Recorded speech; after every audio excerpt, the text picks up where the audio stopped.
Welcome to Palais Mermonia.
Hello?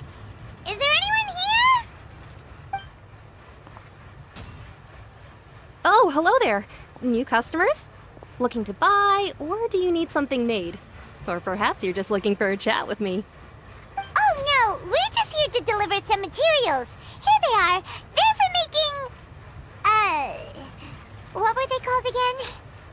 Ah, these must be for magic pockets. I could tell right away. I've already made several orders worth now.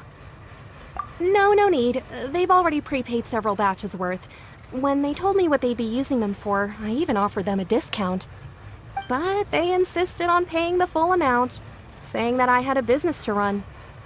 It seems both their hearts and their pockets are made of gold. Whoa. So, is Linny actually loaded? I can't say for sure, but who knows? Maybe there's good money to be made being a magician in Fontaine. Hey! Is this machine what you use to make stuff here? It looks really advanced. Why use your hands when a machine can do the work? It would be a waste not to use the latest technology, and wasting is a kind of crime. But where does a big machine like that get its power from?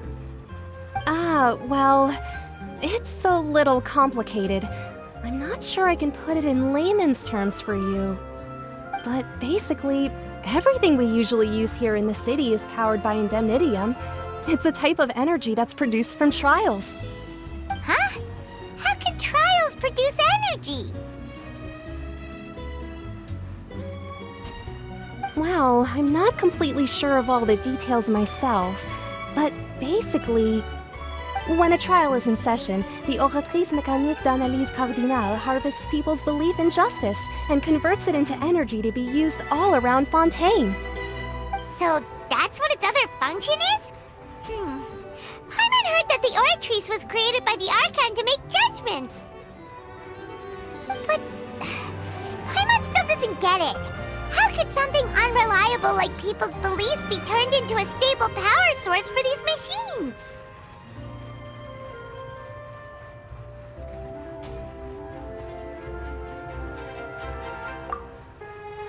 Oh, yeah!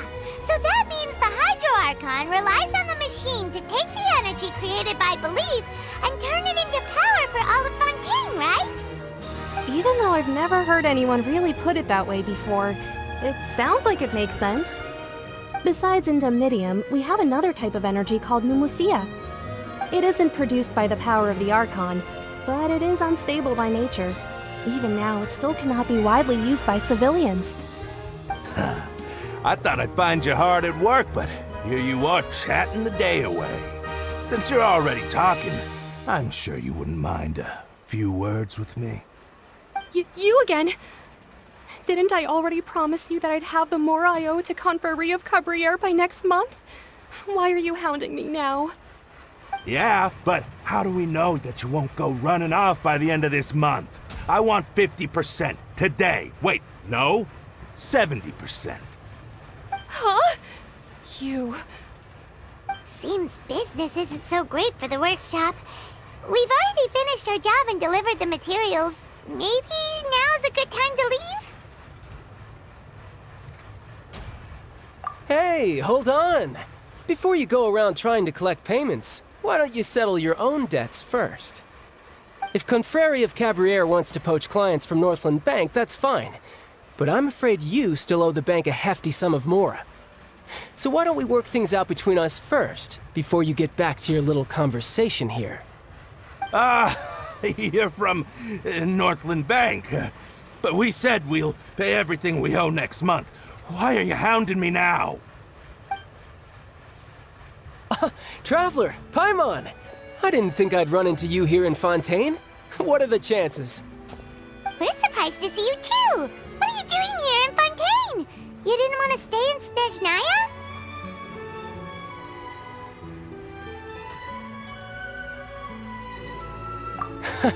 Long story short, I've already been in Fontaine for some time now, and honestly, things have been pretty boring.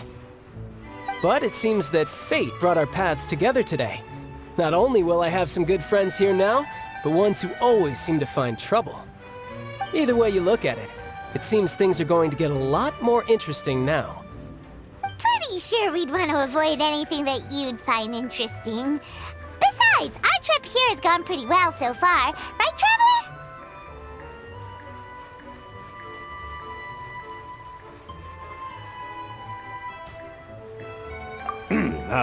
Hey, you, Northland Bank boy. Aren't you forgetting something? Don't interrupt. It's not often I run into the Traveler like this. Why don't you wait for me over there for a while? You kidding? Aren't you the one looking for us? You really expect us to sit and twiddle our thumbs while you catch up with your friends? Listen to me, boy. If you want your mora, fine. Why don't you come and take it? Hey, I just said not to interrupt. Oh, by the way, Traveler, the last time I took Tonya and Tusser ice fishing, Tusser said, Hey! That's way over the line! All right, boys, let's see who has to pay up now! Can you at least let me finish one sentence? Fine. Though the bank told me not to get rough with our clients. You're the ones who started it. This is an act of self-defense. You two will have to be my witnesses, okay? I'm sure this won't take long.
No time to lose.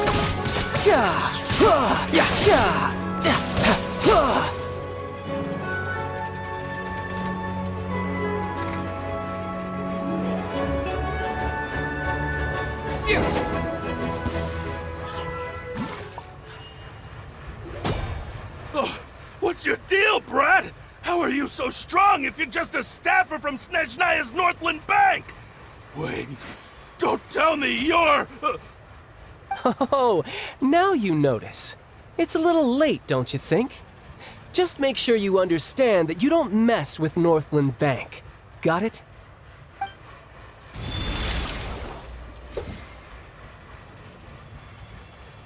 Huh? Now's my chance!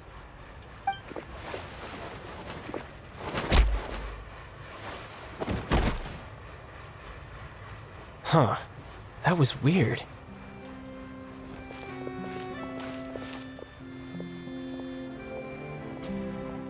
I'm not sure. It's as if I suddenly lost control of my hydro powers when I needed them. Maybe there's something wrong with my vision? Strange. How could that happen? First time Paimon's ever heard of someone losing control of their vision. Never mind. It doesn't matter. If I want to stay sharp, I shouldn't be relying too much on my vision anyway. Besides, I always have my delusion in case I need it.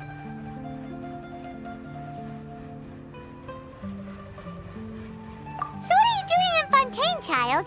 And don't say it's work for Northland Bank. Well, I guess it's because I've been in a bad mood lately. Huh? What kind of reason is that? Wait, since when do you feel down about anything? I don't know. Maybe I still have a lot to learn about myself. But recently, there seems to be some sort of restless power stirring inside of me. And I don't know why, but every now and then I feel like I'm in a terrible mood. Maybe you losing control of your vision just now is connected with that power you're feeling inside. That is a possibility. I can't remember if I ever mentioned it before, but when I was 14, I fell into some unknown abyss. It was during that time I learned nearly all of my abilities. The one who took me under her wing and taught me was named Skirk. She was always quiet and very mysterious. Nobody knew where she came from or what she had been through, and she was always very strict when teaching me combat techniques. One time, I asked her why she was willing to take me on as an apprentice. From what I could make of her answer, it was because I had awakened it, and traces of it remained on me. She said that all my combat training would be useful in the future. But what is it? What did you awaken? She never explained that, but my guess is that it's related to a dream I saw when I had just fallen into that abyss. In my dream, I was in the deepest depths of the sea, and the boundless seabed was all around me. But in front of me appeared a whale that was so massive, I felt like I couldn't breathe. A whale? Oh, that sounds familiar! When we fought against you before, you summoned a huge whale that seemed to leap at us. Is that the one? That's just an abstract form of a whale that I create using my elemental powers. It takes that shape because the scene I dreamt of the whale has always been stuck in my mind.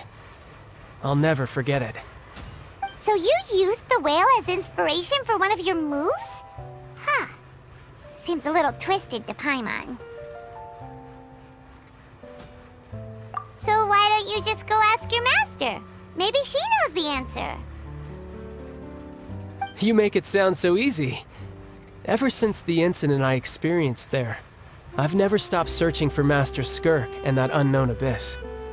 But it's been years now, and I've still found nothing. There isn't even a trace of the place where I remember falling into the abyss. Oh, it sounds like some kind of ghost story. Yeah, I'm out of leads at this point, but there's nothing more I can do. It seems that strange encounters in this world tend to be elusive like that. Oh, seems the time really flies when I'm talking with you. I just remembered I have somewhere else I need to be, so I should get going. What? More work for the Northland Bank? No, it's more of a personal appointment. Lately, I've been sparring with some of Fontaine's official champion duelists whenever I'm feeling bored. Official champion duelists? You mean it's their job to duel? Yep, in Fontaine, before a criminal goes to court, they're given one chance to defend their honor by requesting a duel with an official champion duelist.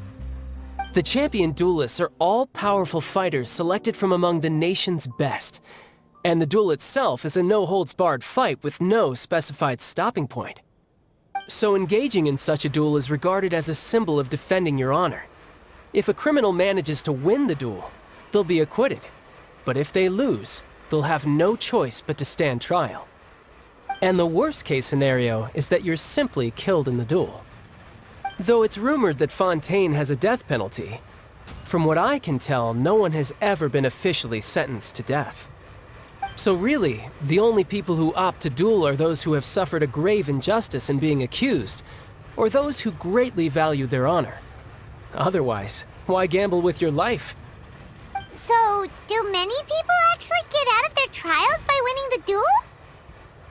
Apparently, it's exceedingly rare for anyone to actually win. Fontaine probably enacted this system as a way to show that the nation respects the honor of its citizens.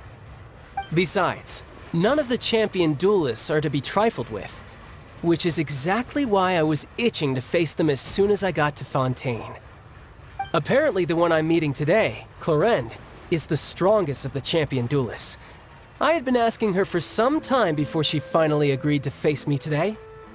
Well, that's child for ya. Paimon feels like we heard that name somewhere before. Clorinde. Huh. Oh, before I forget, I want you to have this. Huh? Your vision? You're seriously just giving it away? I'm just worried that it could become uncontrollable again. I'd be pretty upset if it got in the way of my duel, so I think I'll be better off without it for now. Besides, I just need you to hold on to it for a short while. I'll come retrieve it when I have some time later. Paimon knows what you're up to. You just want an excuse to come talk to us again, don't you? Whatever gave you that idea? I'll be in touch later.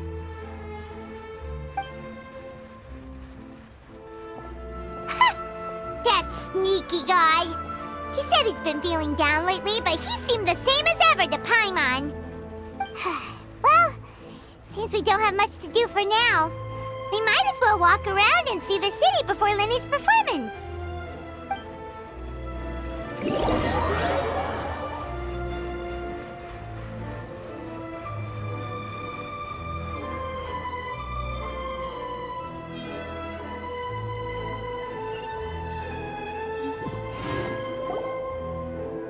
Wow! Who could have seen that coming? The reporter who was barely around for most of the story was the murderer all along!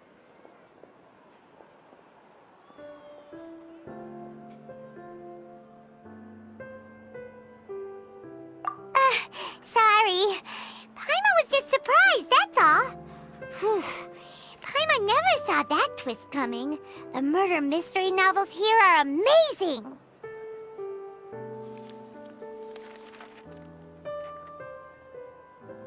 The whodunits here in Fontaine are a lot different than the light novels you see from Yai Publishing House. Both have their merits, but Paimon thinks this style of novels are more, well, novel. It's so exciting to reach the moment when the mystery is uncovered, especially in the one Paimon was just reading. You should buy a copy and read it too. Oh, sorry about that. Paimon will be more careful next time.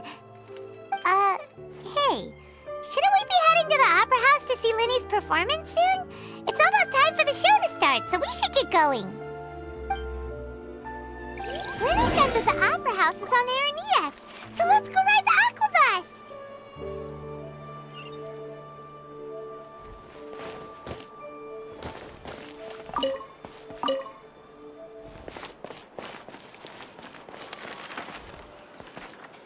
Investing too much emotion puts you at risk.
Investing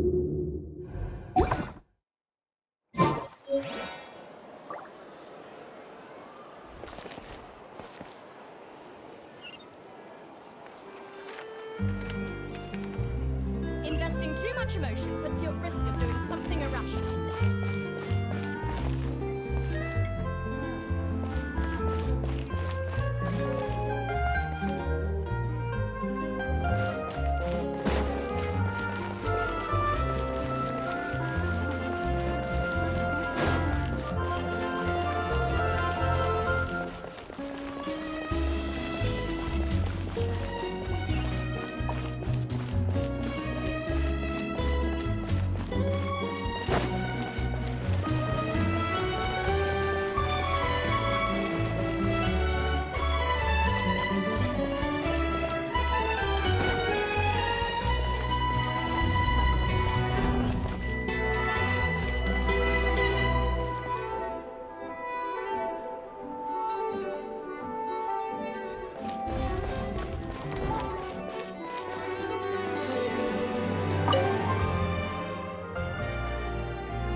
Welcome to the court of Fontaine.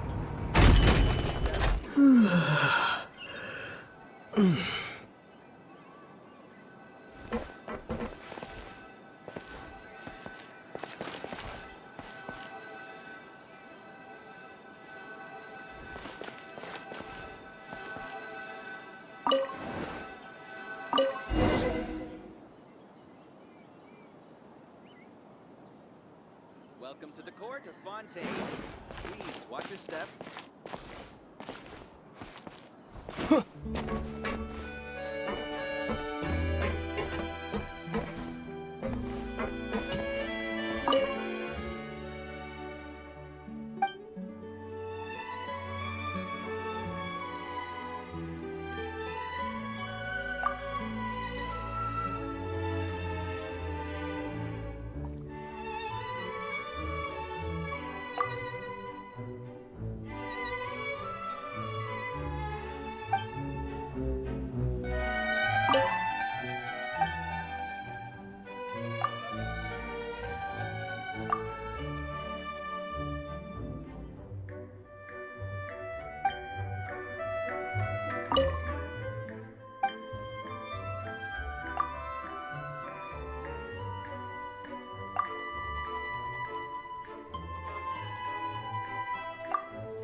Welcome to the Navia line.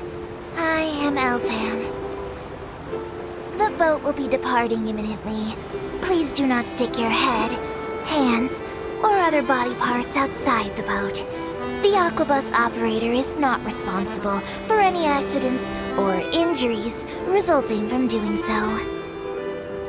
Also, please remember to buy the Steambird, though I don't read it myself. The destination of the current tour is Arenias. Points of interest worth visiting include the Fountain of Lucine and the Opera Epiclese. If you look to the left in the direction we are currently traveling, you will see the famous Fontaine Research Institute up in the sky. An experiment gone wrong turned new sightseeing opportunity. Human ingenuity truly is a wondrous thing.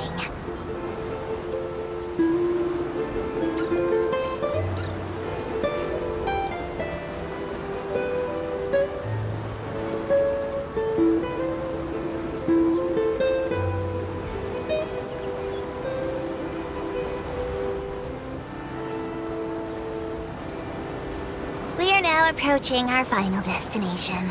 Please be sure to bring all your personal belongings with you as you disembark. Even though I will take any forgotten items to the lost and found, the paperwork is rather annoying, as Melusine hands are not suitable for grasping pens. Please be careful when disembarking.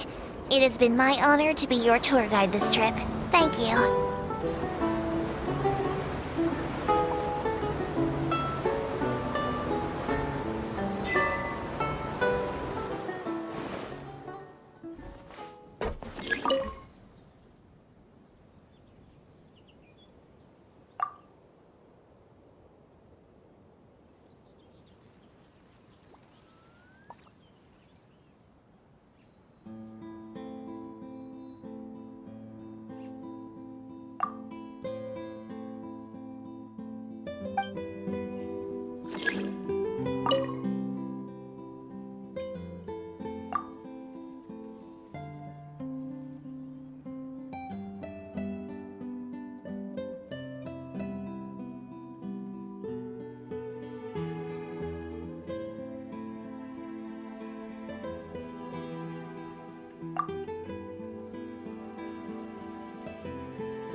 down! No, my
I can't wait to see how this turns out.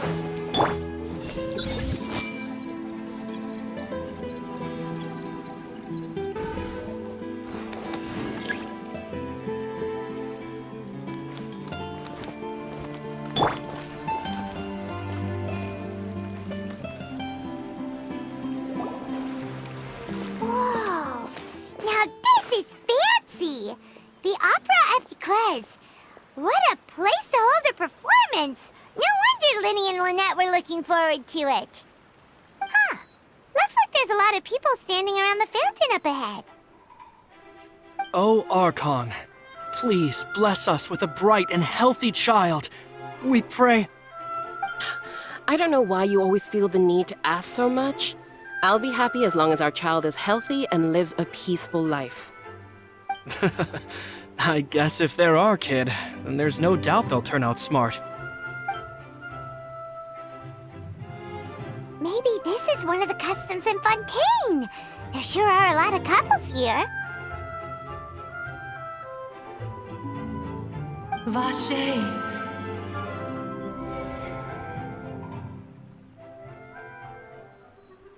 What's wrong? Vache. Vache.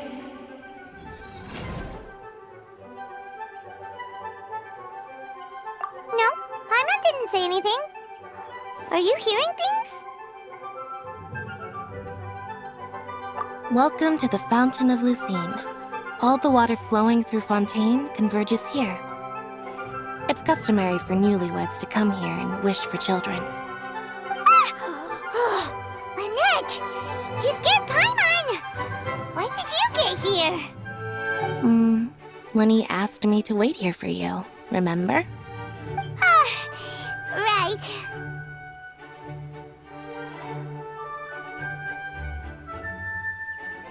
What do you mean? There are a lot of people here right now. Hey, you're not trying to scare Paimon, are you? Besides, it's the middle of the day. It's not the time for eerie things. I see. I might be able to tell you something that could help explain the voice you heard. In fact, you might not be imagining things at all. I suspect that what you heard is a result of your hypersensitivity to the hydro element. Others in my family have had similar experiences. It's because of his sensitivity to the hydro element? But what would hearing a voice have to do with elemental power? When do you cry, Paimon? Wait, what? What does that have to do with anything? Just answer me. When do you cry?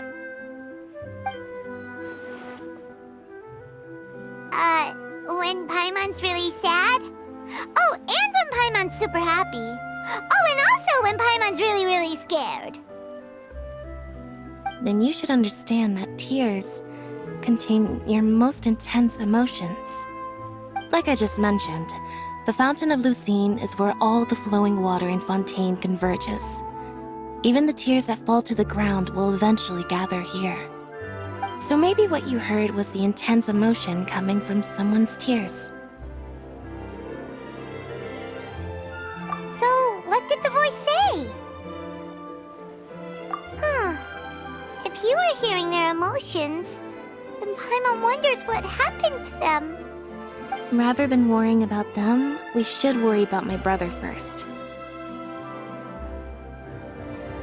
Don't let that calm look of his fool you. He tends to get pretty nervous just before a performance. So chatting with Lenny might help him relax a little before he goes on stage. Oh, right. That makes sense. Let's go in and see Linny.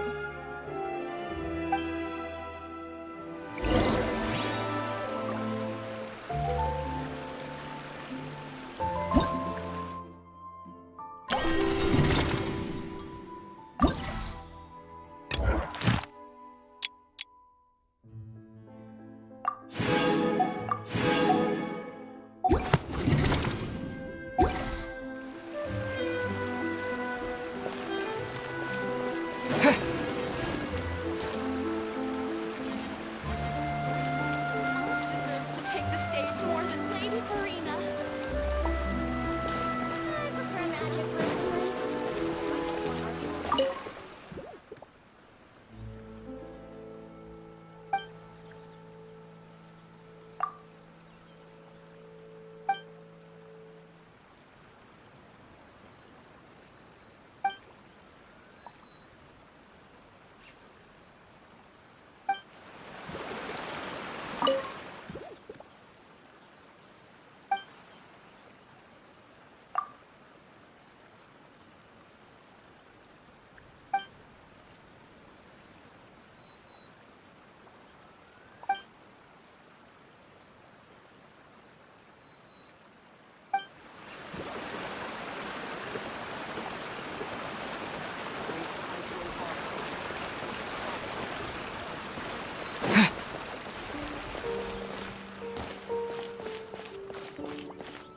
No two cases are fan of opera. The details guide the story.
Welcome to the Opera Epiclese.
Traveler and Paimon, good to see you.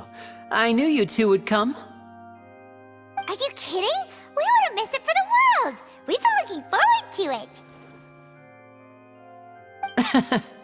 I can tell, judging by how early you've arrived. But you're actually right on time.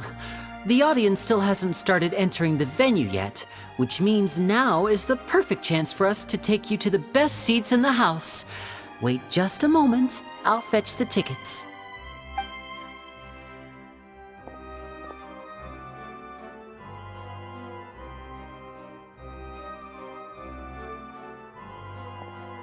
The Opera House has assigned seating, so you always have to make reservations. I've already reserved your seats, and here are your tickets. Ooh, front row seats! Thanks, Lenny!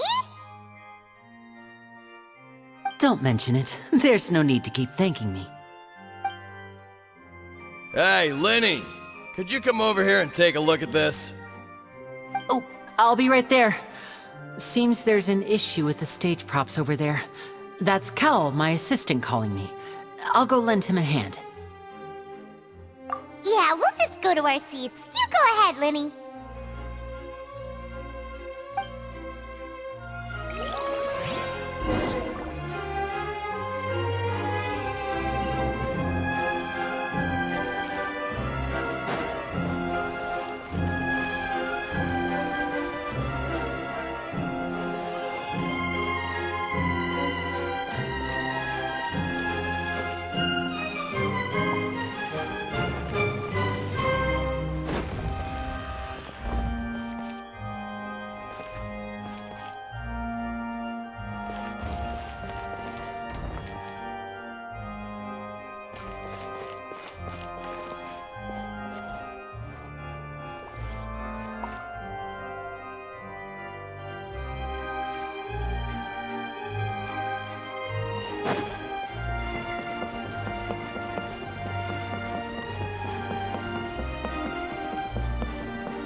Hey,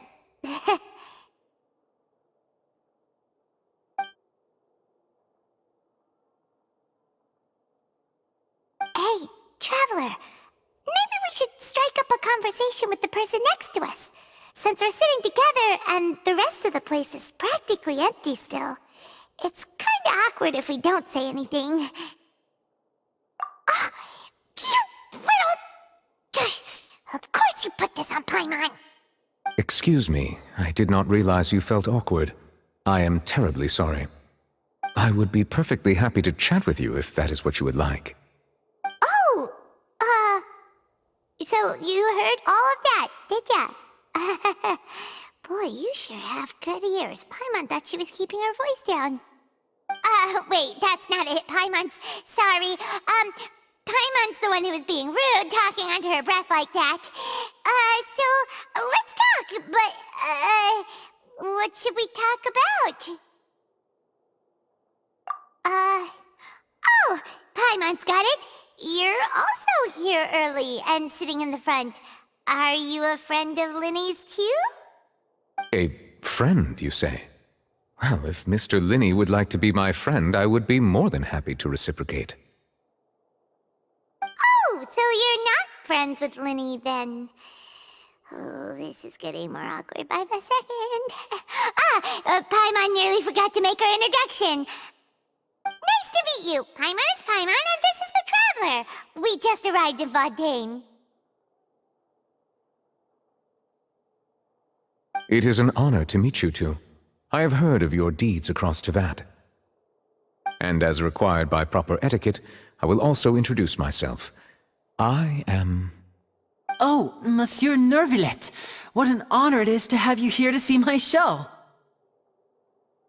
Ah, Mr. Linny. I should say it is in fact an honor for me to see your performance in person. Wait, Nervillet? Could he be... I saw you all chatting just now, but it seems you still don't know who Monsieur Nervillet is. Allow me to introduce you to Fontaine's Chief Justice. That seat is always reserved for him. It wouldn't be too much to say that he's the symbol of justice and honesty here in Fontaine. Ooh, sorry for being so rude just now. Paimon had no idea you were such an important person. No offense taken. Being Chief Justice is merely what I do for work. Nearly every person has their usual reserved seat, so I'm not so special, really. And by the way, I should probably let you know, even though I would prefer not to.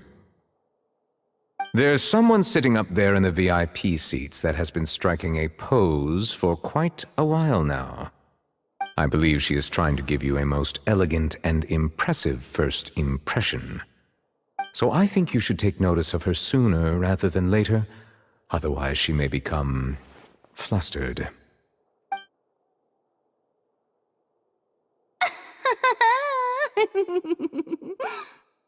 Huh? Oh, it's Farina, the Hydro Archon. Huh. She sure has a smug and satisfied look on her face. Guess she has no idea that you saw right through her act. Very good. That is for the best. No need to pay her any more attention. We may now enjoy the show. Huh? So is this what things are like between the Chief Justice and the Hydro Archon? All right, please wait just a moment longer. I've pretty much finished my preparations and the performance will start as soon as the audience has made their way to their seats. Yay! The show's finally about to start! Paimon can hardly wait! Paimon's never seen a real live magic show before!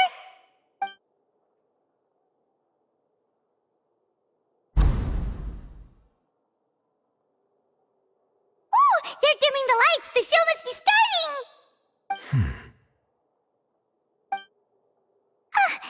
Sorry. Paimon will try to stay quiet. Welcome, one and all, to the Opera Epiclese. I am the star of today's show, Linny. And over here is my sister, Lynette, who will be working as my wonderful assistant. Please, let's give her a warm welcome. Hello, everyone. I know she may seem to be a little sleepy right now, but that's just a sign that she's nervous. Whatever. Now, some of you may be thinking, two vision holders who can freely manipulate elemental powers performing magic is not true magic at all. So, I would like to take a moment to assure you that elemental powers will have nothing to do with what you will witness on the stage today.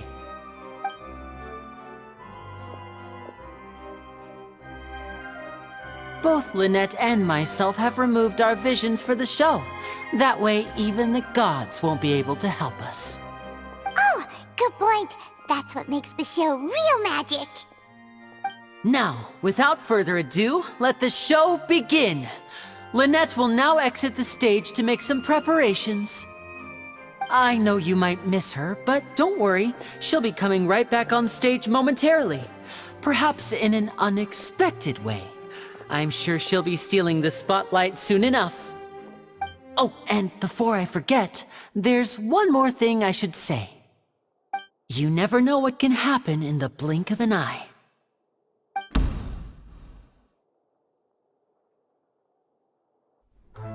A magician's greatest skill is making things disappear or appear. The possibilities are endless.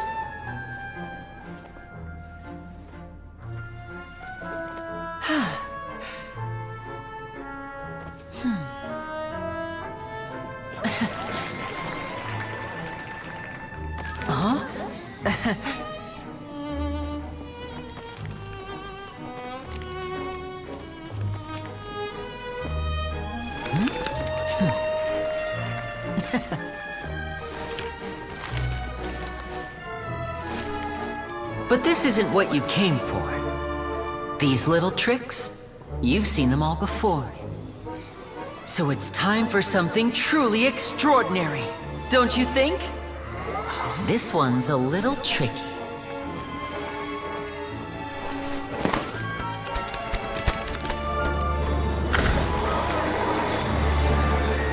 Using this water tank, I shall make my sister vanish completely, right before your very eyes.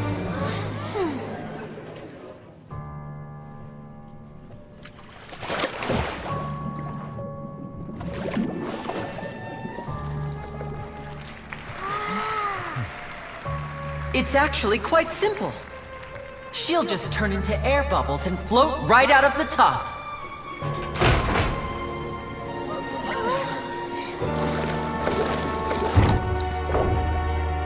Oh no! I told them to check all the props carefully. With the lid on, even air can't escape. An amateur magician would be getting very nervous right around now. Luckily, it's me on stage, so let me show you what a true virtuoso can do.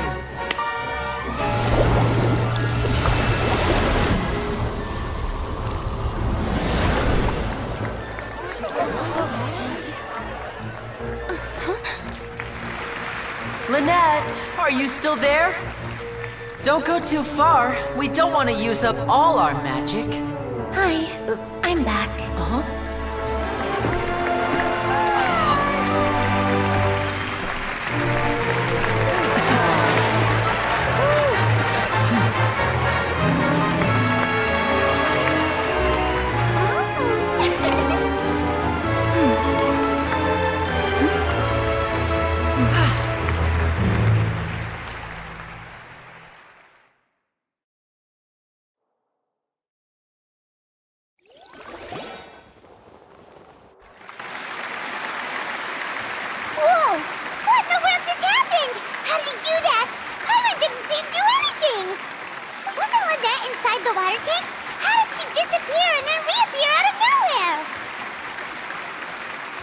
If we could see easily through his tricks, then that would mean that his skills are still lacking.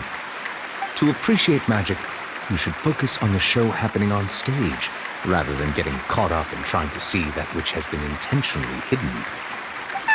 Guess you're right. Paimon couldn't believe her eyes when Lynette reappeared. Amazing! Thank you everyone. I'm glad you enjoyed that performance. But our magical journey has only just begun. I've prepared even more astonishing surprises for everyone here. The magic of transformation and disappearance can go far beyond what you've just seen. I'm sure many of you are thinking that escaping the water tank was impressive enough, but Lynette is still my assistant after all. In which case, I have ample time to make all necessary preparations. So, for my next trick, I will require the participation of one lucky audience member. Please, if my assistants could bring out the magical boxes now. There are 2 boxes, and only 2 boxes. One is here, and one is there in the aisle among the audience. I'm sure many of our clever audience members have already guessed our next magic trick. A swap! Our lucky audience member and I will each enter a magic box. After 1 minute, we will each emerge from the opposite box. Now please, everyone pay very close attention to the box you see here. Don't give me any chance to make a move. Wow! How's he gonna do this? Hey, do you think this is all magic tricks, or does Lenny have actual superpowers? The lucky audience member will be generated by this random number selector. It selects numbers entirely at random. Even I don't know who will be chosen to participate. Now then, let's begin. Let me see. Oh, row 7, seat 3. Congratulations! You now have the chance to experience magic firsthand for an entire minute. Please, come forward. My assistant will take you beside the magic box. I'm sorry, it might be a little cramped inside, but no need to feel nervous. We've carefully arranged everything for you to be as comfortable as possible. You don't need to do anything, but no matter what strange things may happen, don't come out of the box. If the magic is interrupted, who knows where you might end up? You might even find yourself in the Fortress of Meropide. Oh, okay. All right. Before I enter the magic box, there is one more thing I need to ask the audience to do. Could you all give me a countdown? Like this. 60, 59, 58. Just keep counting down. You can go a little faster or slower if you like. I won't be able to see anything in the pitch-black box, so I'll be relying on your voices to know when time is up. Oh, and no tricks now. If you quickly count from 60 in just 30 seconds, then I'll be in a tough spot. Ooh! Paimon kinda wants to count faster after hearing him say that!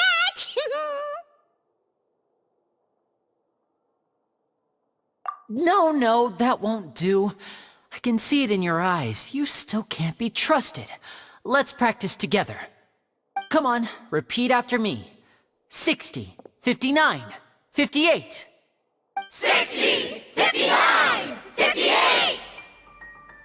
That's right, perfect. Keep it going. All right, I'll see you all on the other side once you've finished counting.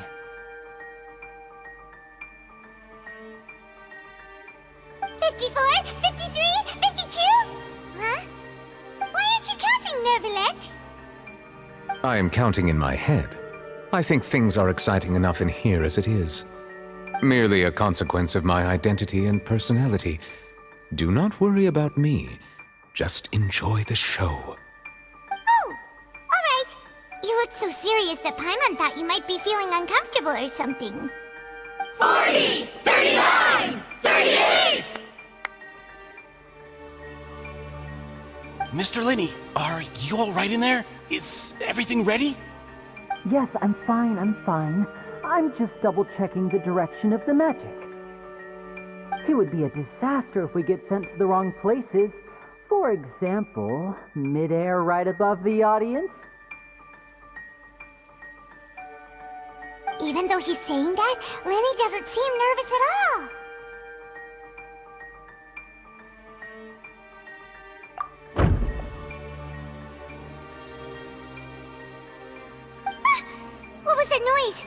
you hear it too?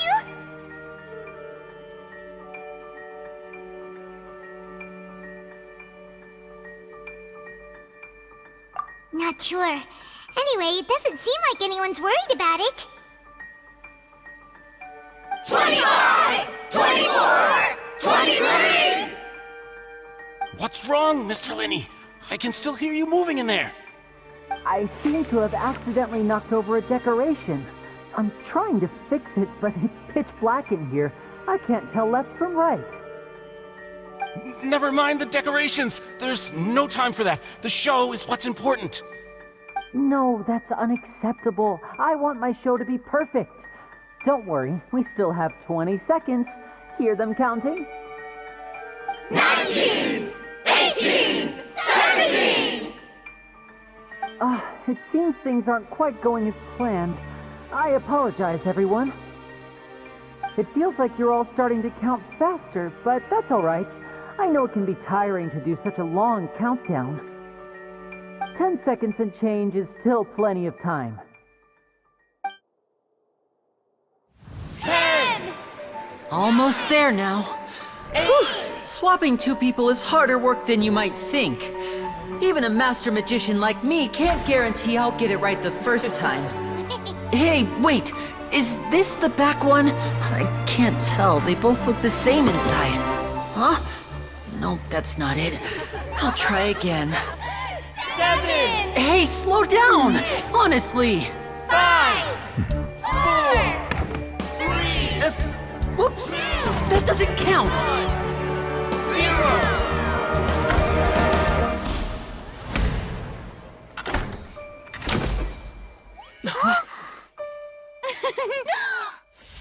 Ta-da!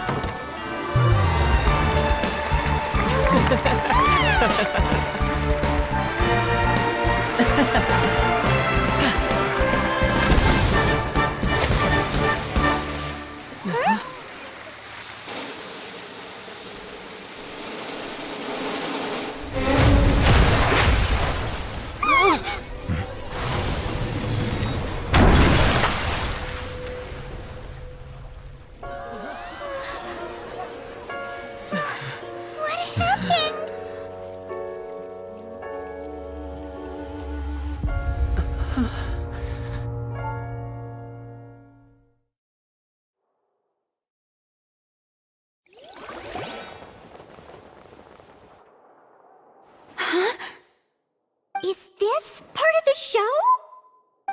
Mr. Linney, you're going to use magic to fix the stage now, right? What happened? Oh no. Maybe this isn't part of the show. The girl was still in that box, right? This performance is over. Medical staff with me. Guards, secure the scene and detain all the performers. Seal the exits. No one is allowed in or out at this time. Yes, that's right. If this was just an accident, then we must investigate the cause. But if this was all part of some scheme, then those accountable will not escape the judgment of the God of Justice! No need to be alarmed, you two. We'll get to the bottom of this soon enough.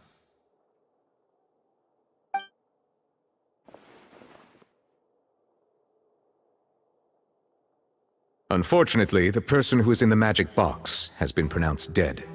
His name was Cowell, one of the assistants in Linney's magic troupe. Apparently, the fireworks on stage ignited the ropes that were suspending the water tank, which then caused the tank to fall onto the stage. As of now, we are still not sure why we found Cowell in the box, rather than the guest from the audience. And after an initial search of the area, the guards have confirmed that the girl is nowhere to be found. It appears that this incident was not merely some mishap with the performance. And there are many indications that it is connected with the case of the serial disappearances of young women. The serial disappearances case? That's the case that Charlotte mentioned before!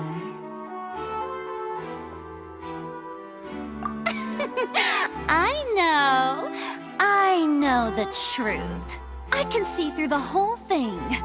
really. Using such a shallow and obvious mystery as his finale. Did he really underestimate us that badly? I say that our powerful magician, Mr. Linney, is now the prime suspect for the serial disappearances case. Huh? Why me?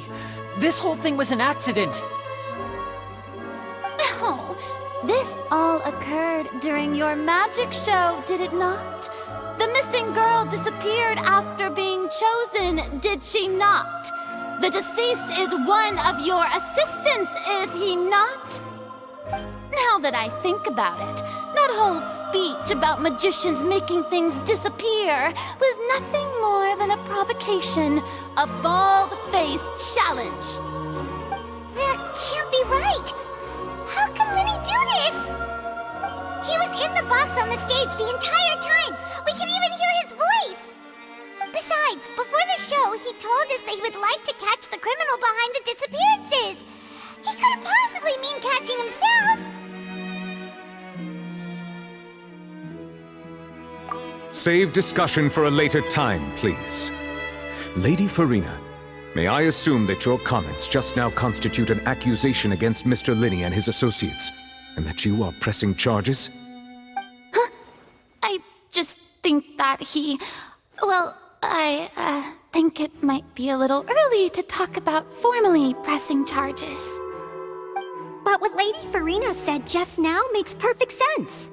Looks like she's gonna personally deliver justice. A kidnapping and murder carried out under the cover of a magic show. Lady Farina said it all. I mean, of course, my dear people.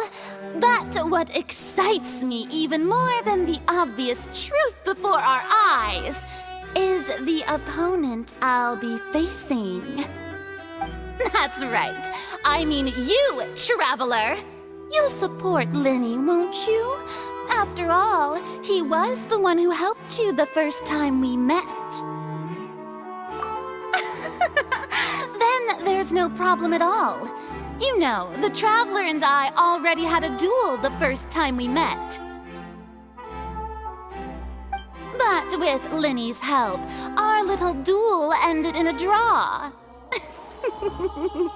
But draws really are the most boring possible outcome. So, no more draws. Between the two of us, there must be a clear winner and loser. And what better place to hold such a riveting showdown and decide the true victor than here, on the grandest of stages, the Opera Epiclese. Huh? It wasn't a draw. She obviously lost last time. I understand. Charges have now been pressed, and as such, a trial is in order. Well, Traveler, seems Lady Farina has set you in her sights. But putting her dramatic rhetoric aside for a moment, I would like to ask you, are you willing to act as Mr. Linney's attorney and defend him in this case? Very well. The trial will be held a day from now in the Opera House. Both sides may investigate the scene to build their cases and search for the truth.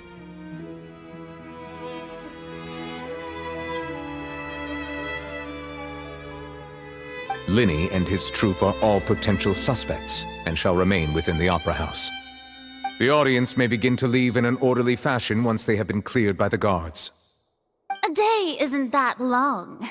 Let's see what kind of case this big-shot Outlander can build in such a short amount of time.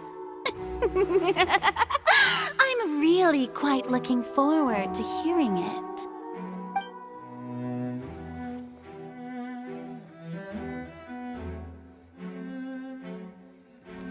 Linney!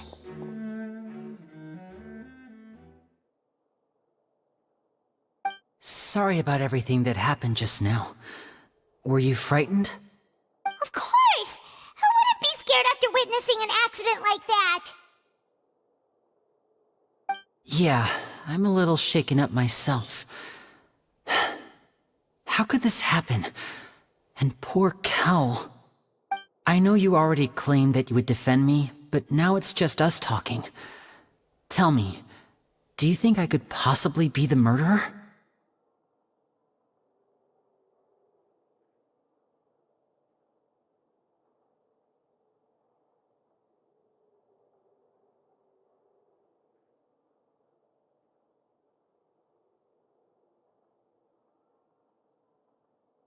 I understand.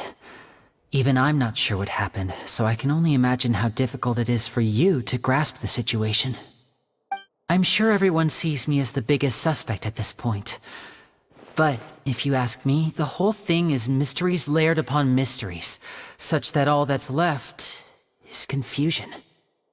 I don't know whether what happened there on the stage was purely an accident or not, and I don't know why poor Cal was in the box. As for how that girl chosen from the audience could suddenly disappear, I'm afraid I don't have any answers either. If someone tampered with my performance, then we need to figure out what they did.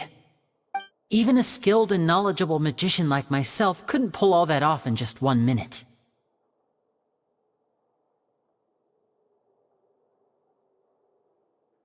Which is precisely why we need to investigate! As this book says, the impossible could not have happened. Whatever happened must have been that which is possible. Paimon bought them when we were reading at the bookshop in the city earlier. Pretty cool, huh? Don't worry, Paimon used her own savings to buy them. It wasn't from our travel funds. I think they look cute on you, Paimon. You have good taste, Lynette! That's the right attitude. Feeling depressed isn't going to help me now. I need to get back to my normal self. But with the guards watching our every move, it's going to be especially difficult for Lynette and I to prove our own innocence. Good thing you agreed to be our attorneys. Thanks for that. We'll be counting on you. Yes, thank you so much.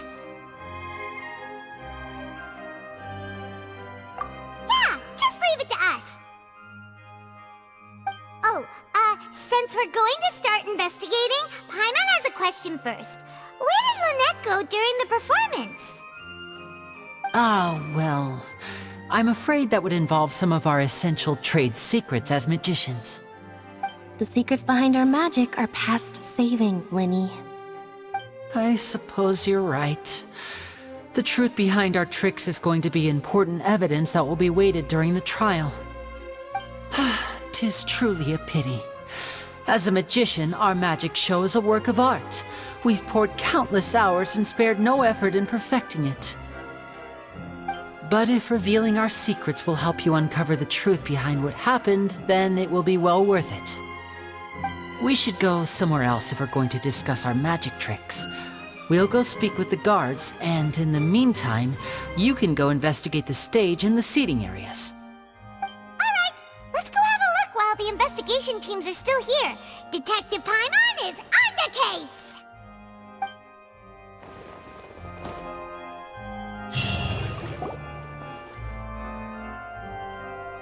Hello, officer.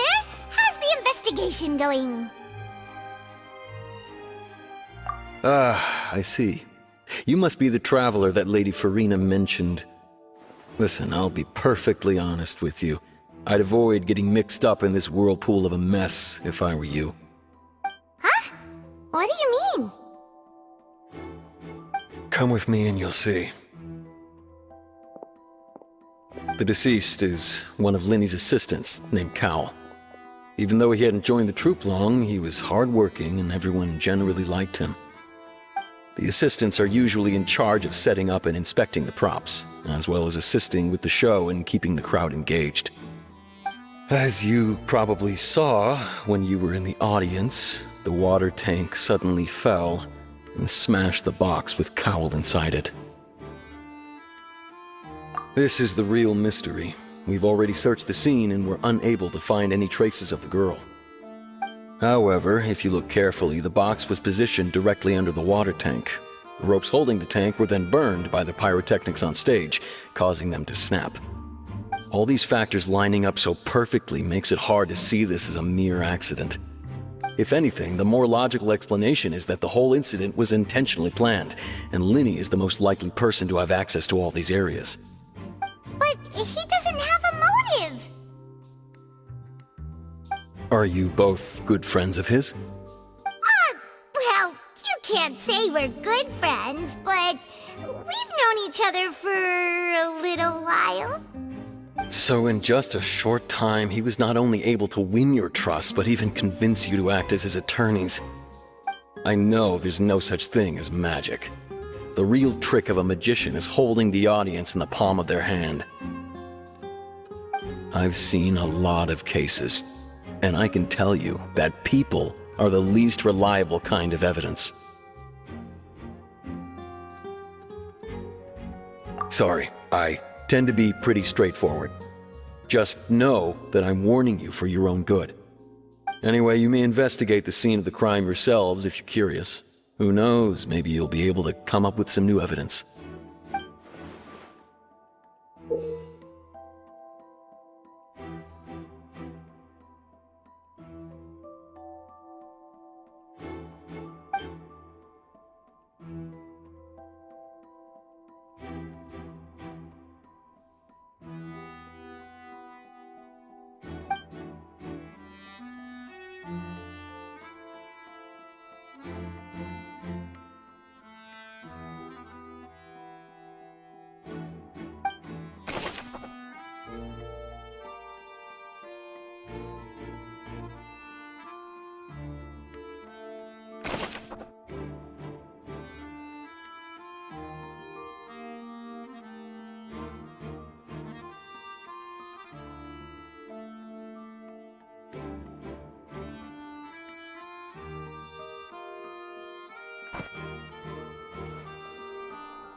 The investigation team has some new findings. Turns out there's an issue with the random number selector after all. See, I told you. What if the machine picked some big guy's seat? You think the murderer would have still made his move then? Sorry to interrupt, but we're helping Linny and Lynette with their side of the investigation. What were you saying about the number selector? There's something wrong with it?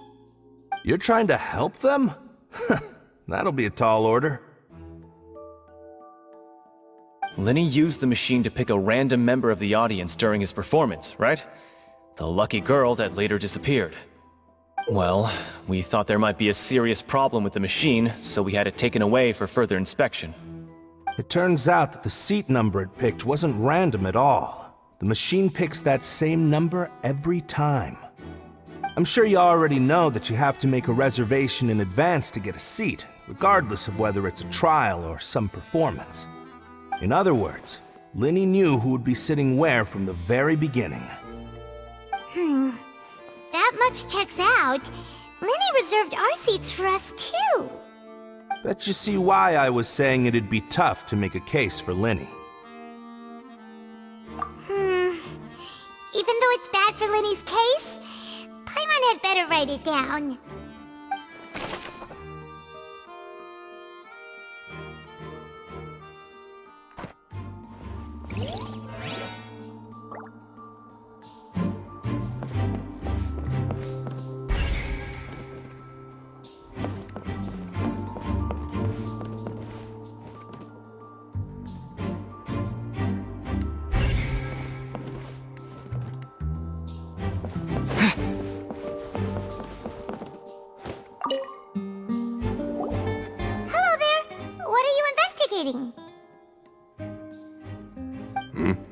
Oh, this location has also been cordoned off because the Magic Troupe members are currently considered prime suspects.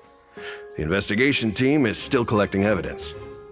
The seats were all booked in advance, so we were able to deduce the missing woman's identity by checking the guest list. Sure, it's not like this is confidential information. We will publish it later anyway when we petition the public to help us find the missing person. Her name is Halsey. She's a painter from Fontaine who's made a bit of a name for herself. Apparently, she wasn't a regular at the Opera House, but she'd been feeling some pressure with her work lately, which made her decide to come see the magic show. The magic troupe members all claim not to know her, and we have looked into her social connections. It seems that she has no personal grievances or conflicts of interest with the suspects. Simply put, she wasn't related to the magic troupe at all, which matches the features of the previous serial disappearances. Were the victims of previous cases also chosen at random? That's how it seems to us, in any case. Apart from the fact that they were all young women of around the same age range, there really weren't any other connections between them. Okay then. No need to be so formal. If you do happen to see the missing girl, please be sure to contact us. It is of utmost importance that we get to the bottom of these disappearances.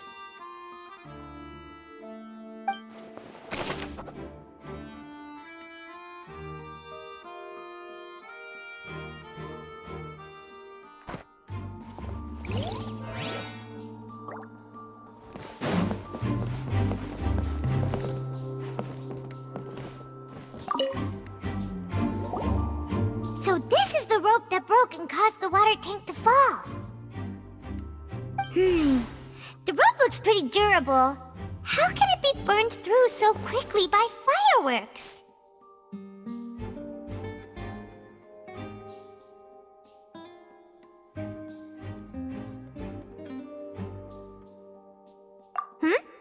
Why are you suddenly so serious, Traveler?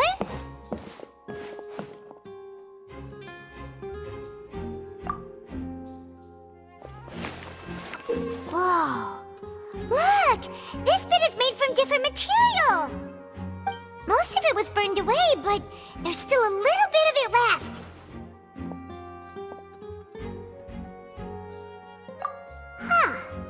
So if a rope meant to hold something was made with that kind of material in it, then that means... Wait! Why don't you write all this down? Let's take notes!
I see that you're investigating the area. Well, it just so happens that I'm interested too. If you find any new and interesting leads, be sure to share them with me, alright? We don't have too many thoughts yet.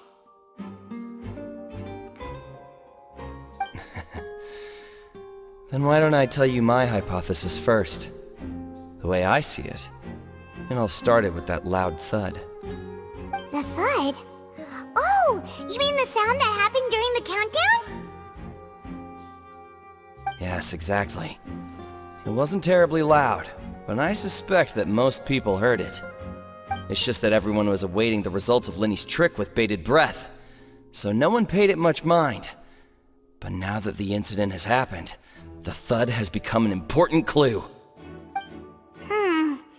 That makes sense. So, what do you make of it? I'm of the opinion that it may have been the sound of Linny's accomplice. Lynette, perhaps.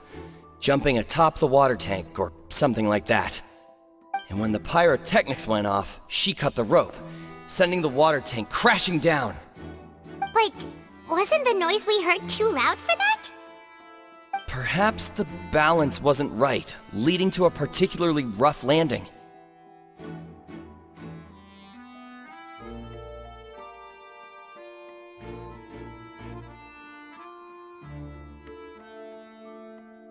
Oh, that's true. I suppose I must reconsider.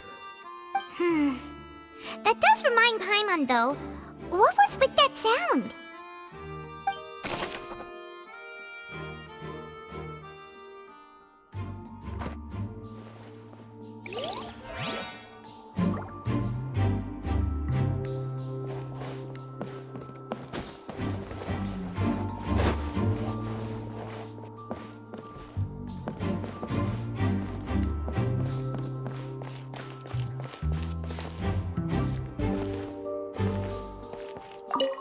Linny's still talking to the guards. It seems he'll have a lot of explaining to do. I think someone will be assigned to monitor us later, but that's alright.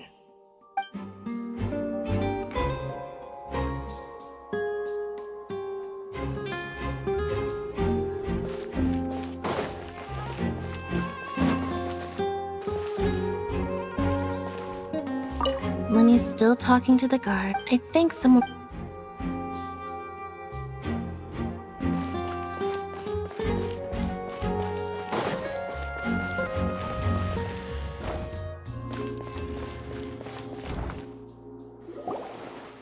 Hey, you! Yes, both of you! Over here! I've been keeping an eye on you for a while now. Huh? You mean us? That's right. If I'm not mistaken, you're also among those who wish to cut down the thorns and pursue the truth. No? And by the looks of it, you're not from Fontaine. Well, you're right on the more about that one, but who are you? Have you never heard of the Spina di Rosula? From mediating disputes and providing protection to solving conundrums, you name it, Spina di Rosula does it. And I, Navia, have the honor of being its renowned president. Though those who play by our rules call me boss. I'm Silver, her attendant. Pleased to meet you. And I'm Melus. Demoiselle's various daily needs and affairs are under my purview. Huh? Boss? Demoiselle? What gives with the names?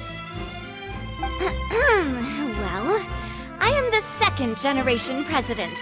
Melus and the others are still used to my previous title. My apologies, Demoiselle. Should you prefer, boss, I will endeavor to use that instead. No need. You don't have to call me boss. Just Navia is fine. Okay, if you say so. Not that we're members of Spina di Rosula anyway. All merely trifling details. Never mind. Now, back to the situation at hand.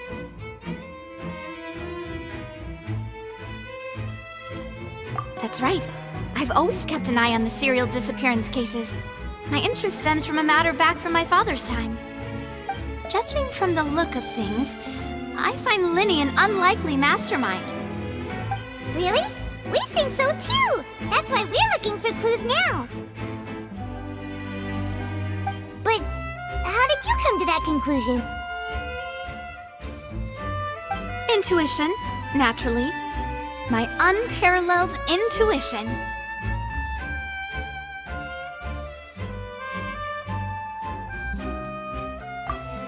Noirceur was quick to point the finger at Linny without any decisive evidence whatsoever, wasn't she? But that's not uncommon for her. If you remember, the Justice had to interrupt her and ask if she was pressing charges just to keep her from getting carried away. Anyway, A trial begins the moment someone levels charges. And, of course, there was no way Farina was going to back down in that situation. Sounds more like you just don't trust the Hydro Archon. Well, what's your opinion? I must admit that she can be interesting at times, but liking her doesn't mean that I'll blindly agree with her.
All right, I've answered your question.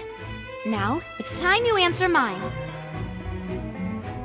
Wait a minute, did that answer count? Well, I say it does. But don't worry, you won't hear any pointless questions from me. In your opinion, do you think it's right to treat a trial like it's an opera?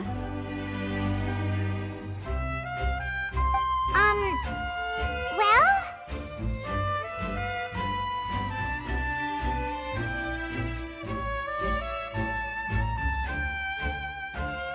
And why would that be?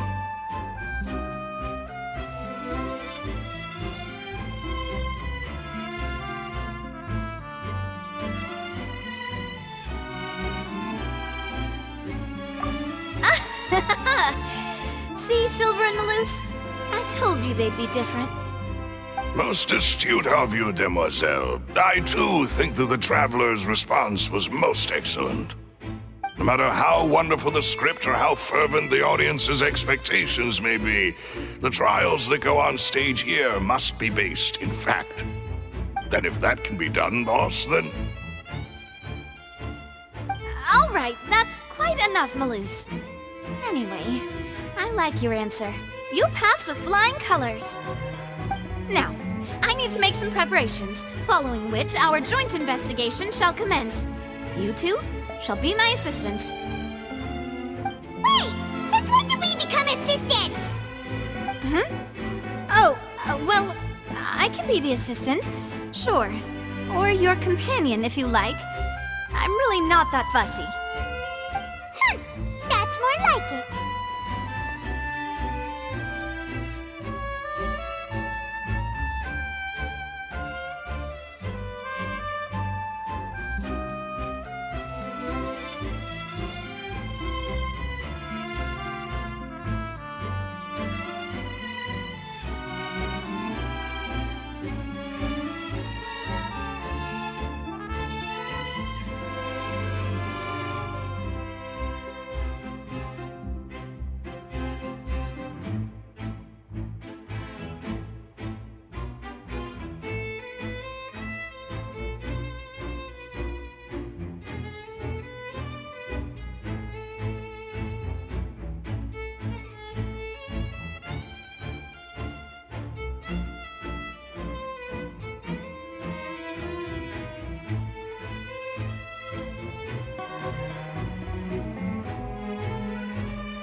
Far be it from me to brag, but I believe that Demoiselle's intuition will be instrumental in uncovering the truth.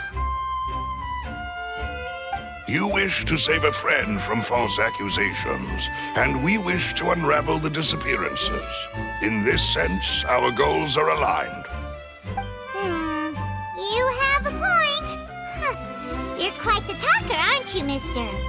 And what about you over there? What do you think? You seem like you've got something on your mind. I have nothing to add. Oh, alrighty then. We'll be making some preparations first. Just be sure to let us know if they start revealing Lenny's tricks. Thanks!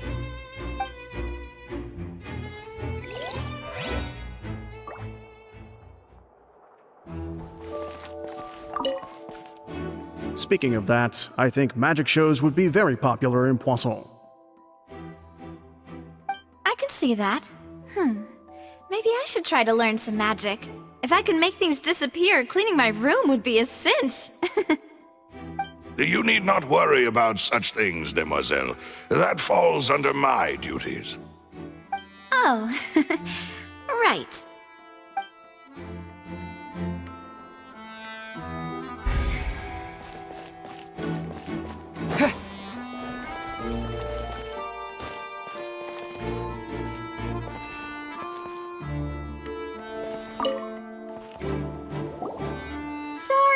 But no one can freely enter or exit the Opera House at the moment. If you wish to leave, you must register your identity with us first. No, we're not leaving. We're representing Linny and Lynette as attorneys, so we're investigating the case. Were you always guarding this entrance? Yes. After the Chief Justice gave the order, everyone coming in or out must undergo a strict inspection. So, the missing girl couldn't have left from here. At least, not from that point on. I doubt there was much opportunity then, either. How can you be so sure, Well, because I was in charge of security near the entrance at that time. I couldn't see Linny's performance from here, which was quite a shame. Just my luck. But still, I did not abandon my post, and I stayed put no matter how loud the applause was. If someone had so much as even approached the door, I would have noticed it, let alone if they had tried to leave. We Melusines are good at that sort of thing, you know. So, it's safe to say the girl couldn't have left through here. Alright, thank you for your help. This'll be useful info.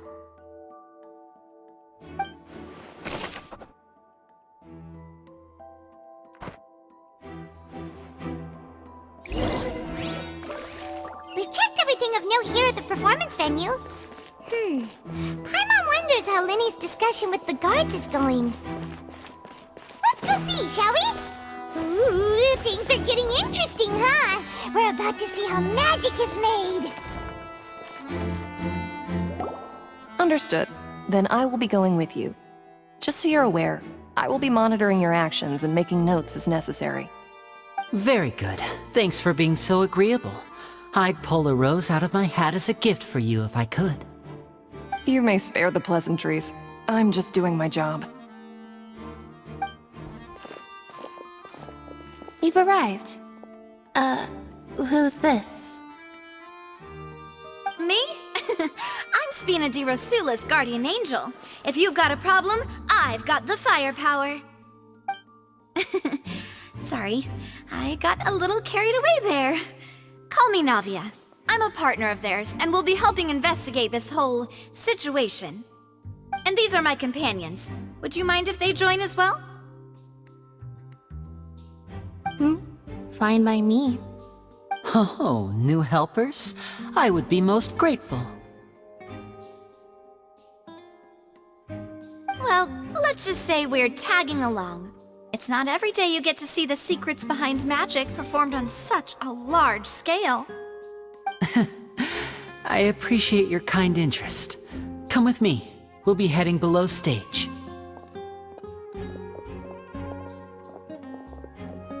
Huh? Below stage? Yes, a world of secrets is hidden beneath this magic box, prepared specifically for this switcheroo trick. But before I reveal everything, you should have a look first. Notice anything strange here?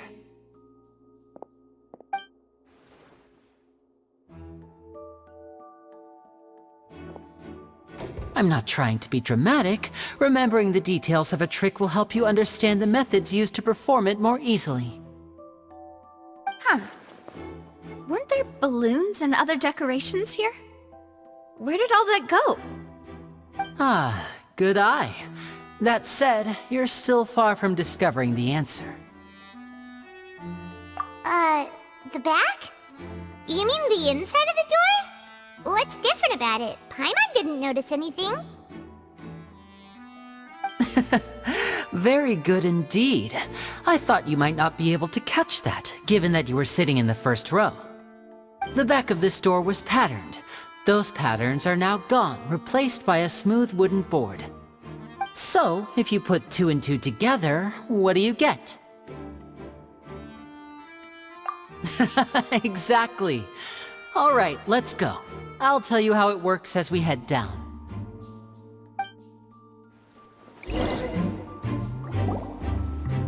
Oh, so there was a passageway under the magic box! I knew you'd figure out most of it as soon as you saw this place. The 2 magic boxes are positioned right above the 2 entrances of the tunnel. See this flatbed trolley? The box with the lucky audience member in it would be shuttled over to the other side using the trolley. This trolley can raise and lower and even rotate, ensuring that the box will face in the right direction. I see. So that's the purpose of the box inside another box. Precisely. The inner box would descend after the audience member was put inside and be moved along the trolley, all while the outer box would remain on stage as if nothing had ever changed. So that's how you did it! Once the box was lowered, the trolley would store some energy through this device here, with which it would complete the rest of the steps.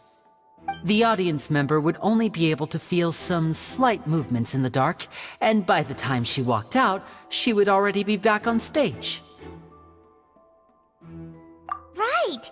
You were talking that whole time, and you even came out for a moment near the end! Ah, yes. A phonograph operated by Lynette was used to achieve that effect. My assistant and I had already scripted our conversation beforehand. When the countdown began, I had already gone to the opposite box via a tunnel using that ladder. And what about Lynette? Where was she? I was in the mezzanine space in the back of the box. Oh, interesting! That's how we were able to coordinate Linny's lines with the assistant. And, by the way, I was the one who walked out of the box at the end. I mean, we are twins. All it takes is a change of clothes and no one can tell who's who. And that's my favorite part of this trick. Only Lynette and I can perform it. So that's how it all worked! Wow! Every detail you revealed was more amazing than the last!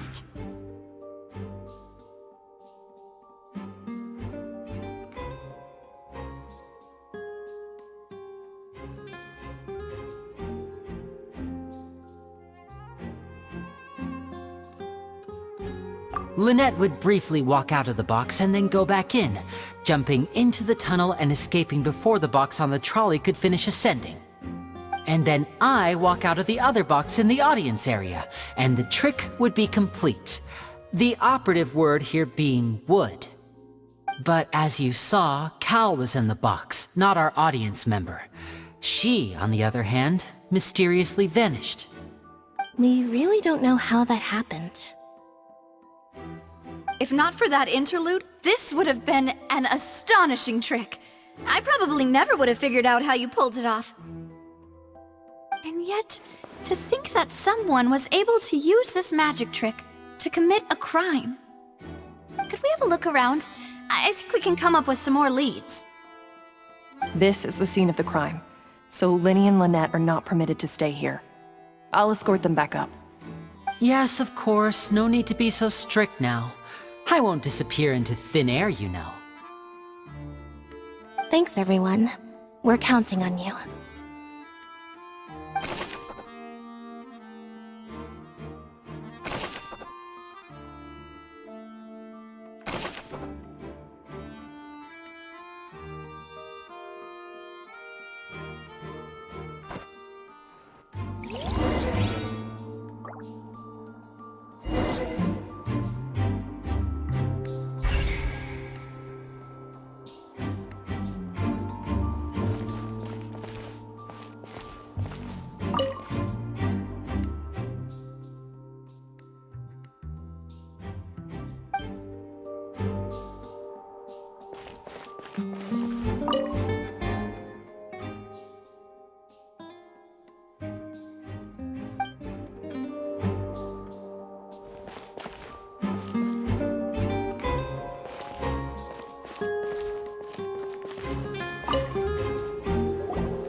What's this?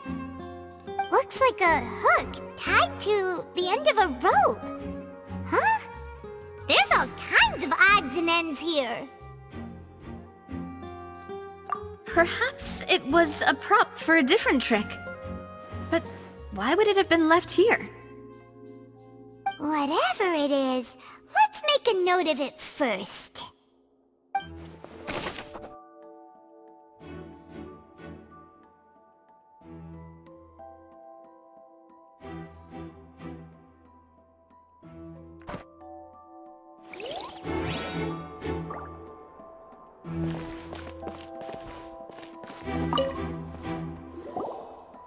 The floor is wet. Please be careful not to slip. Speaking of which, why would there be water here? Oh, Paimon knows! It's one of those tricks where you pour water into a jug and then flip the jug over only for the water to disappear? And here's a broken vase! Huh. Did the trolley knock it down while moving? That can't be. The trolley moves along tracks from start to finish. It couldn't have hit the vase at this distance. Let's note this down too and think about it later.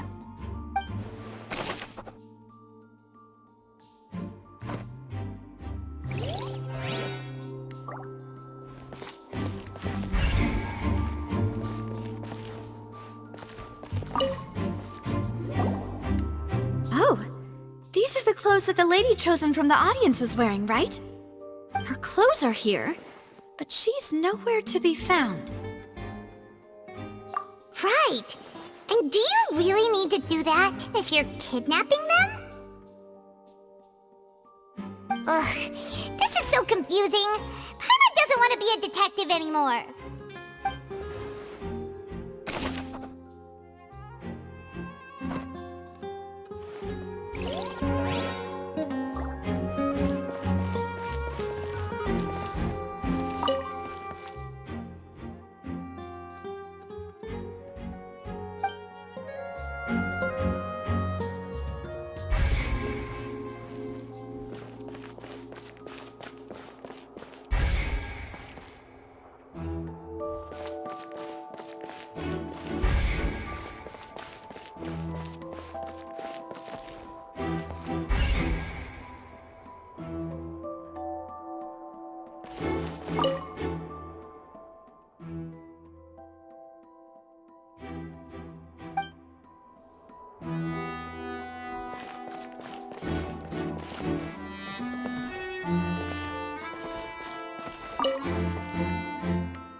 What is this place? It seems someone could fit through here. Huh. Could this have been the suspect's escape route? Alone, perhaps. But if they had to pull another person with them, the space would be too narrow. But there are no other ways in or out of here.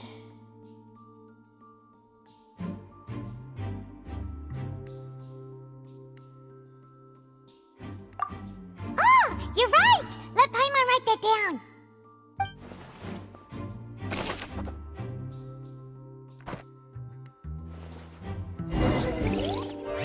Seems we're just about done investigating down here. Yes, let's head back up.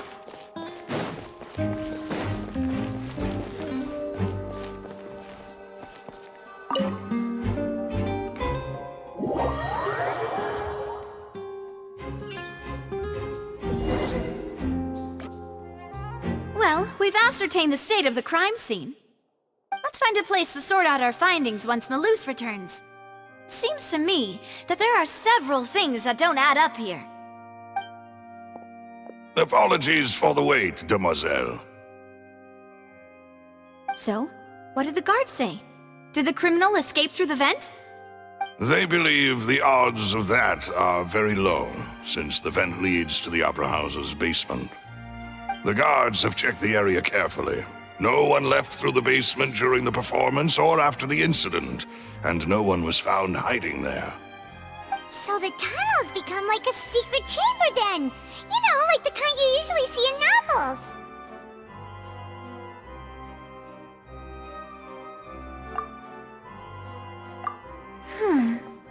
The plot thickens. Halsey's disappearance and Cowell's death are both quite inexplicable. No wonder Farina was so confident in her accusation.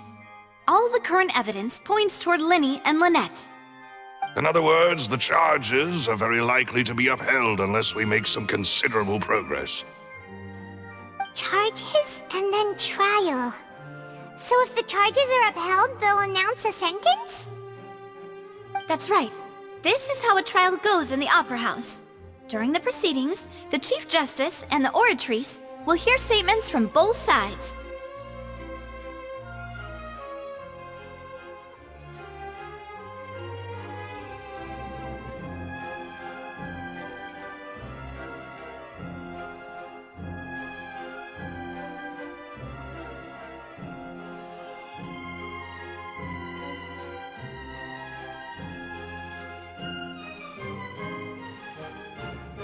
That's right. This is how indemnitium is produced.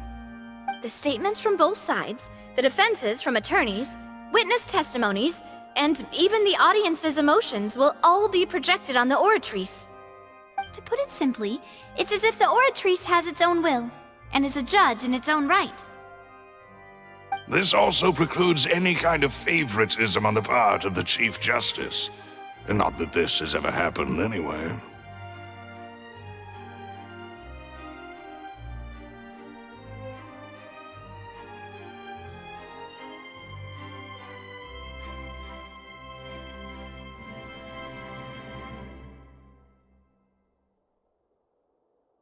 Once both sides have finished speaking, the Chief Justice will make his final decision. This, too, will be used by the Oratrice as a reference. Then, finally, the Oratrice will be consulted by officials.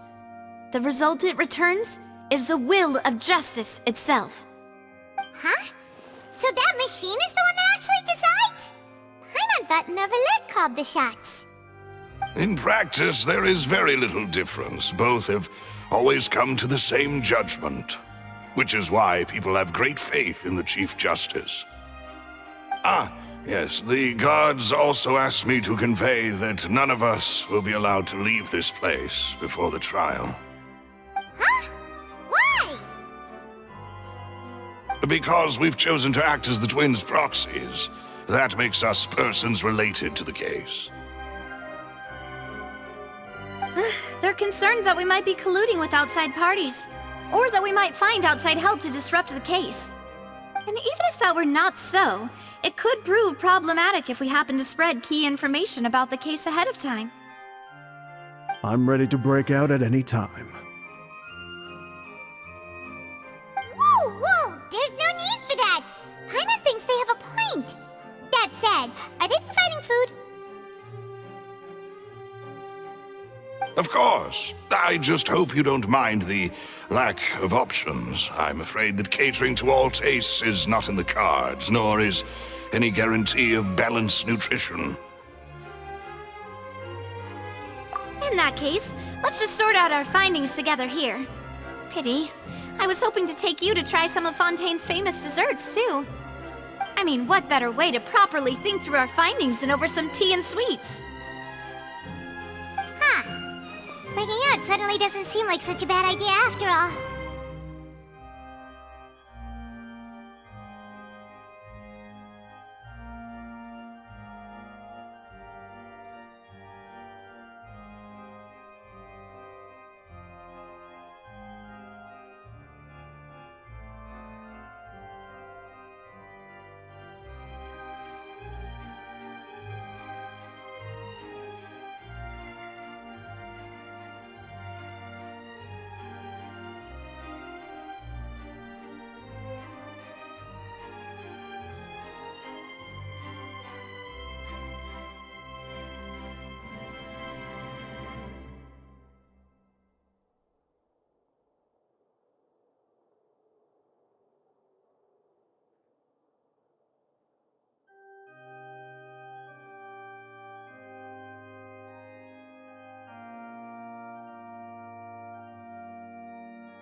Even if there are no snacks.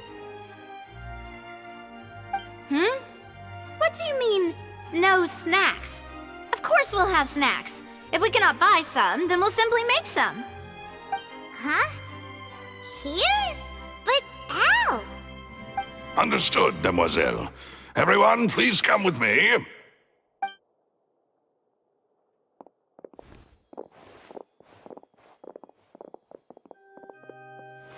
Wait, you're carrying a portable stove with you?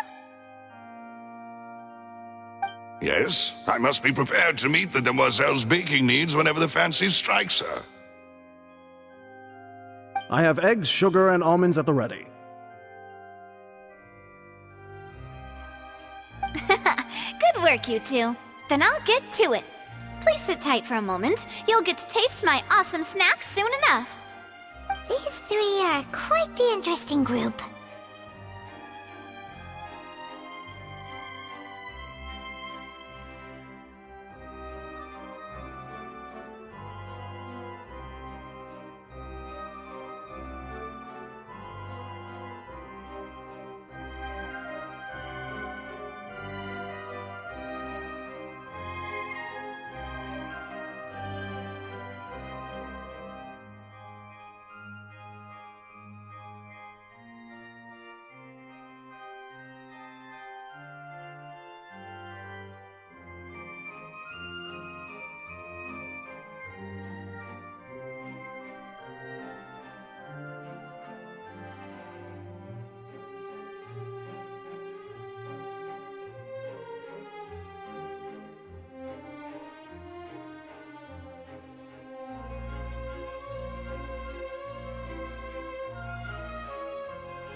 better now.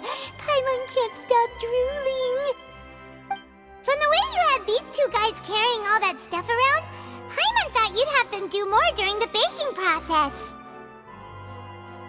But you ended up doing the entire thing by yourself! Beating the egg whites, grinding almonds, everything! I was applauding. And I was giving encouraging smiles.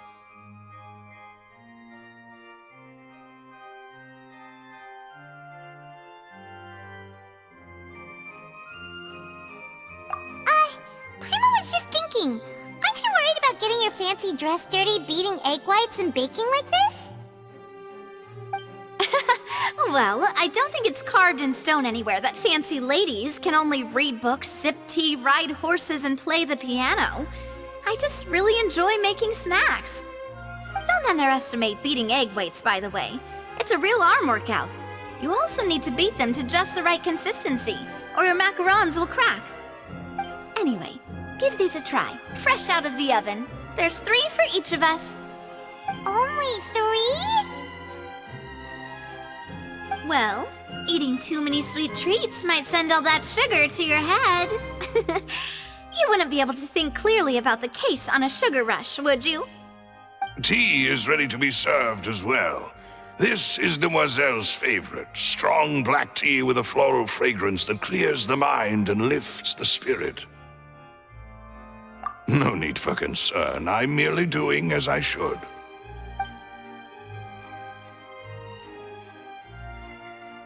All right then. Down to business. As Paimon mentioned previously, the tunnel seems to be something of a secret chamber. However, we can assume that Lyney and Lynette were not alone within it. Some criminal also occupied its sealed confines. The magician twins could have committed the crimes, of course, but they lack any logical motive. Exactly! Why would they do such a thing right when everyone was watching?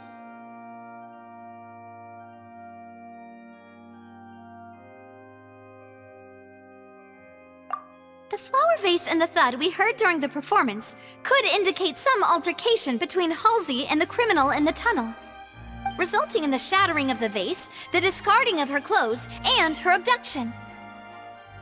Perhaps the criminal thought that since she was chosen from the crowd, she would be too easy to identify if she was still wearing the same clothes. Paimon thinks that makes sense, but the real trouble is... True. None of the clues we found thus far support the existence of this third person. But the only people left to consider are both technically victims, whether it's the missing girl, Halsey, or poor Cowell. Huh. Could Halsey have secretly made modifications to the magic props in order to murder Cowell before making her escape? That's right. And even if she had tampered with the setup, she would need to understand the entire trick to pull it off. Nor does she have any motive. The guards said that she has never had any dealings with the Magic Troop's members. Were we not thorough enough in our search?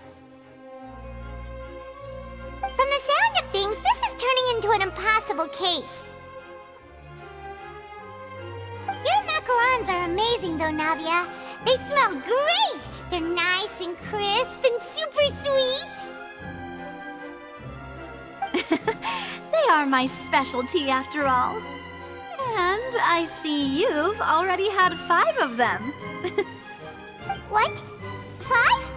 Oh, that can't be right! Paimon only counted 3! Honest! Please don't worry about it. At my age, a few less sweets might actually be a good thing. No! Being greedy is one thing, but Paimon knows how to count. Besides, Paimon knows that if she ate too many, then others wouldn't have enough.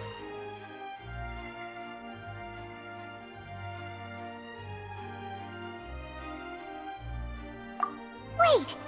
Even you don't believe Paimon? How could you? If Paimon ate those 2 extra macarons, then may they turn into stone in her stomach! All right, we get it. Well, I suppose one of us might have gotten too engrossed in our chat and eaten them by mistake. No big deal. Malus, set up the stove again, if you would. Huh? What are you doing? Making sure everyone gets 3 macarons, of course. Exactly. We don't want to trouble you. As you wish, demoiselle. And I have the egg, sugar, and almonds. Well, this really is your hobby, huh?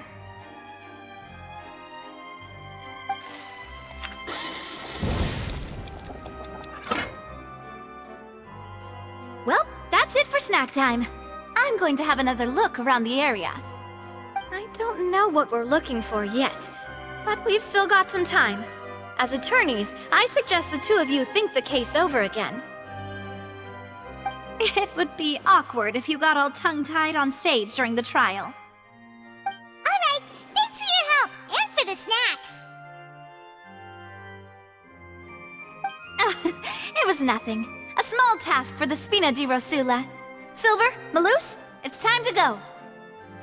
I'll be back if I find anything new.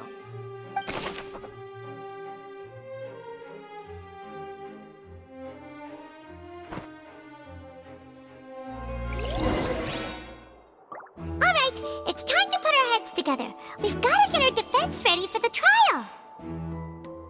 Oh, it's probably gonna be a long and difficult case. There's no point in worrying about that now. We just need to prepare. Here, take Paimon's notes. They should help you review the situation.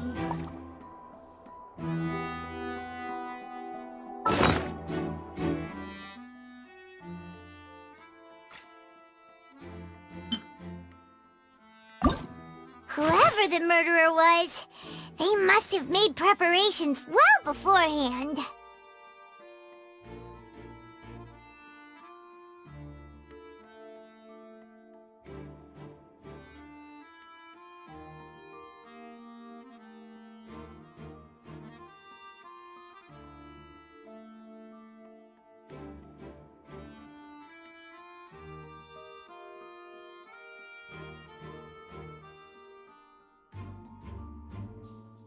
Whoever the murderer was, they must have made preparations well beforehand. This rope was obviously tampered with.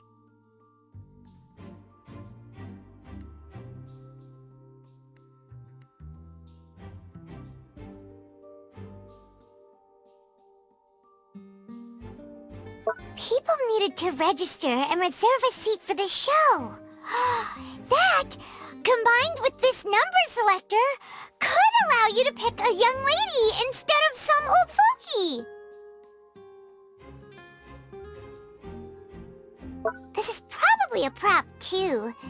Oh, looks like it could hook onto a lot of things. Like the Traveler's fishing rod!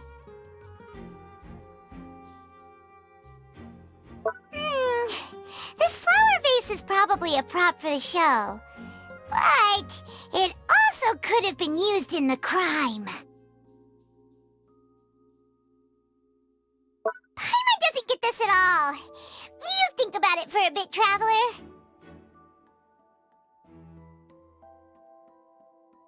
Why would it be him?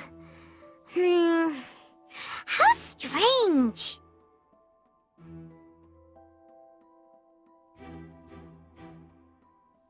Gosh, no wonder the serial disappearances never got solved.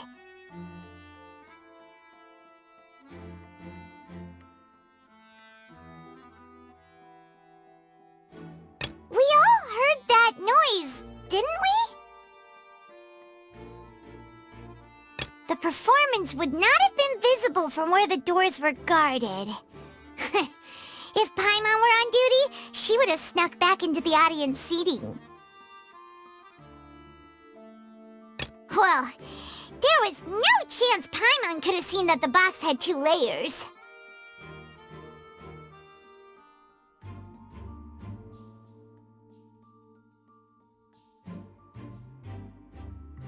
And that's why only the 2 of them can perform this trick.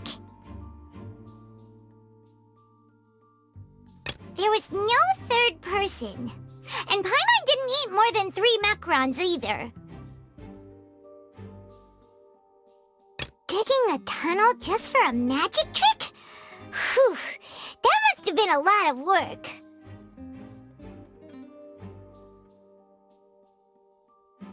That size wouldn't have been a problem for Paimon.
Lenny's magic tricks were the stuff of legends, but the way he did this crime, he should have stuck to doing magic. Look, doing magic tricks is one thing. Pulling off a crime is something else entirely. Maybe he was just too full of himself.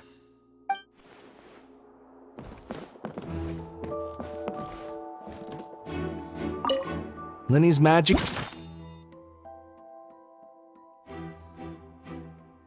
tricks were the stuff of legends.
him.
Could it be that I didn't see it happen?